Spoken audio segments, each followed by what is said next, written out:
सिख मीत चलो गुर चाली गुर सिख मीत चलो गुर चाली गुर सिख मीत चलो गुर चाली गुर Sikh. I have a restaurant that's named Tandoori Express. I invited my brother at my restaurant to have a cup of tea with me.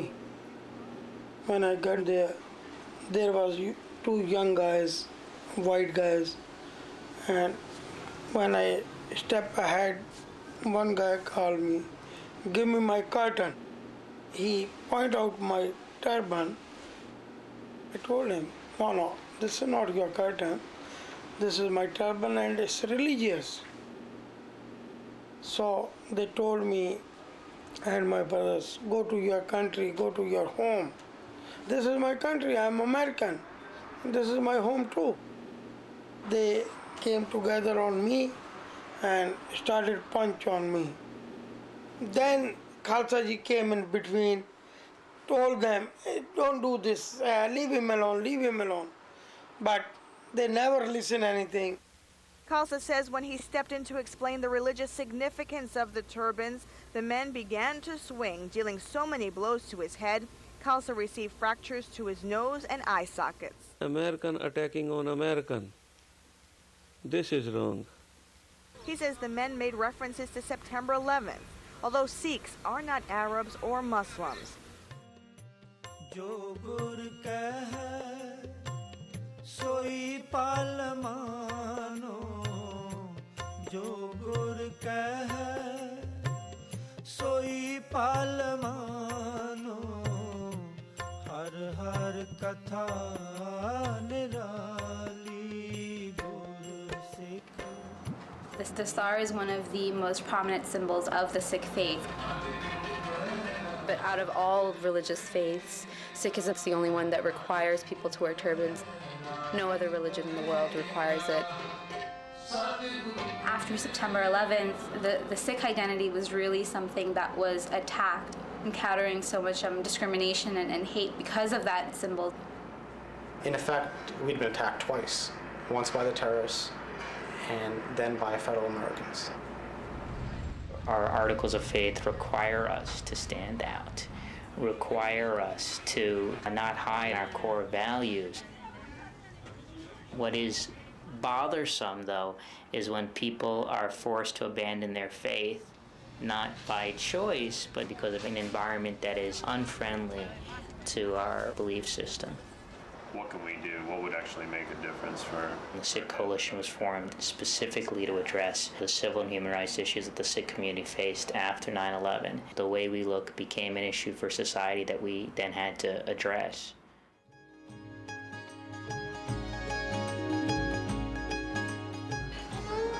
Since I was fired from the police department, I felt very, insecure that of the workforce. It was very hard for me. I don't know what I would have to do in order to put food on the table. When you're ridiculed and you're discriminated against, you feel like you're inhuman. You feel different, and you want to feel the same. Even though I was born and raised here, I felt like this wasn't my country. I'm a very proud Sikh. I feel very strongly of it, and there's no shame in it. Sikhism originated over 500 years ago in the Punjab region of South Asia. Sikhism rejected the caste system, idolatry, and other ritualistic practices, believing that there's one God and everyone on this earth is equal. Well, when a Sikh man or woman dons the Dastaar, it becomes a part of their head. It is an intrinsic part of who Sikhs are. It distinguishes one as a follower of the faith. I can't hide who I am. I'm a Sikh because I wear a turban. I am identified as a Sikh.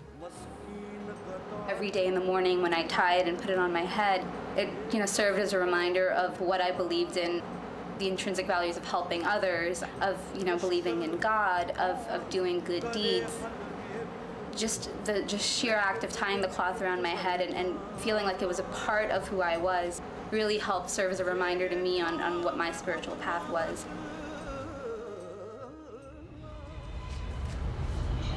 Around the end of the month of May of 2004, one of the superintendents of the subway line that I work for called me up and started to ask why I wear a turban.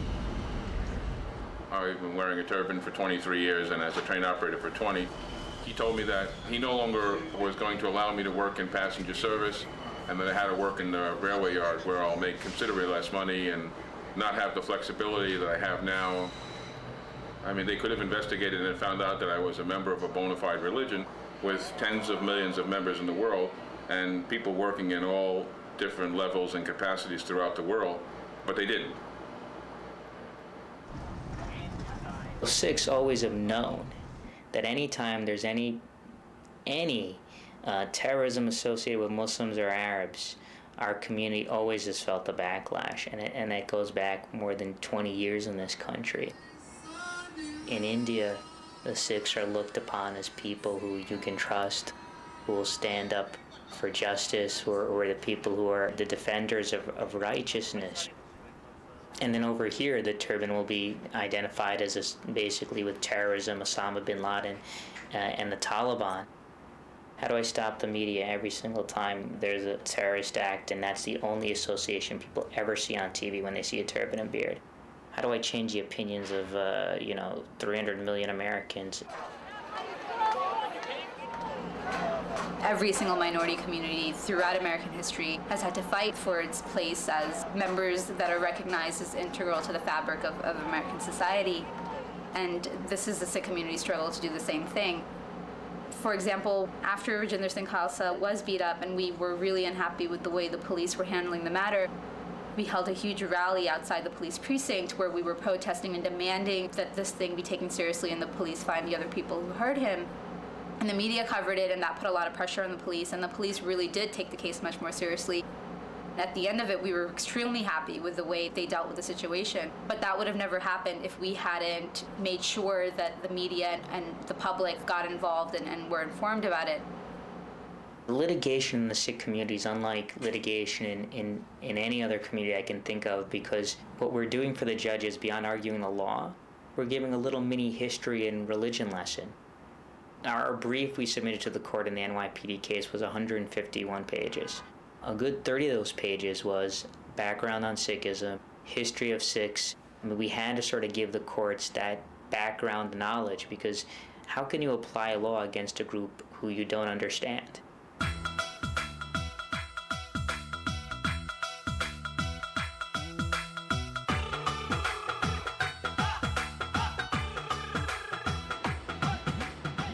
They just issued me my new ID, and I had to swipe the card, and I felt really good doing that, for the first time after my experience with this whole discrimination against Sikhs.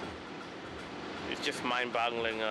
Your religious beliefs could put a barrier between you and the city that you would want to work for.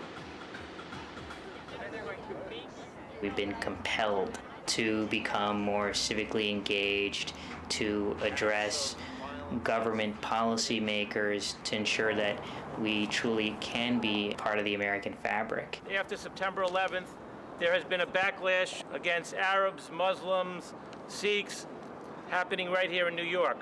We're committed to introduce this package and to see that it passes to protect all New Yorkers against hate crimes.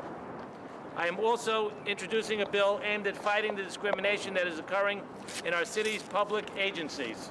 It would basically prohibit discrimination for religious attire in any of the uniform agencies. We expect to live in a New York where people are judged by their ability to do their job in any city agency, not on the basis of their appearance, not on the basis of their religion.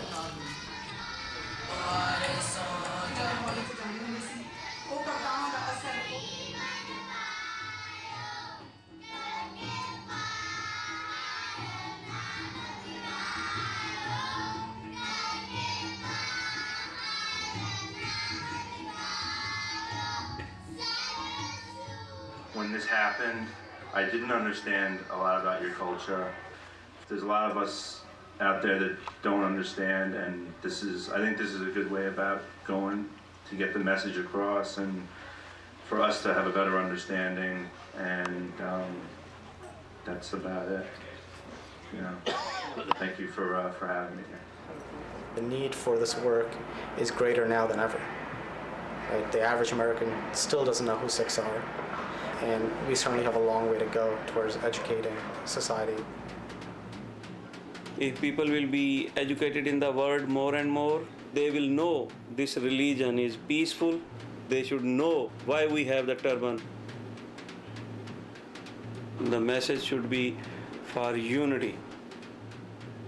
You live peacefully and let others live peacefully.